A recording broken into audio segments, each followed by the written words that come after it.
ఐశ్వర్యించు కదా. దేవుడి ఆశీర్వాదం లేకపోతే మనం బాగున్నాము, దేవుడి ఆశీర్వాదం లేకపోతే మనకి సంపాదన సంపాదించుకోలేదు.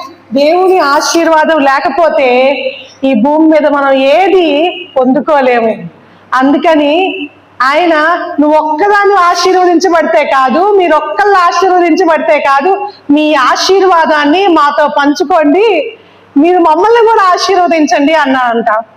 సేవకుడు చెప్పిన వర్తమానములో ఎక్కడికి పడితే అక్కడికి మీరు వెళ్ళొద్దు, కానీ మీకు ఎక్కడైతే స్వచ్ఛమైన వాక్యము దొరుకుతుందో అక్కడికి మీరు వెళ్ళినప్పుడు మీ అర్పణలు కానీ, మీ దహన బలు అర్పణలు కానీ, మీ స్వేచ్ఛార్పణలు కానీ అక్కడ మీరు ఇచ్చినప్పుడు మీరు దీవించబడతారు. అంటే మీ ఆశీర్వాదం కొరకు ఎవరు ప్రార్థన చేస్తారో మీ ఆశీర్వాదంలో వారు పాలిభాగస్తులు అవుతారు అనే వాస్తవాన్ని ఈరోజు తెలుసుకోవటానికి నాకు ఆ మాట గుర్తొచ్చింది. అందుకనే ప్రార్థనకు ముందు ఈ మాట చెప్తున్నాను.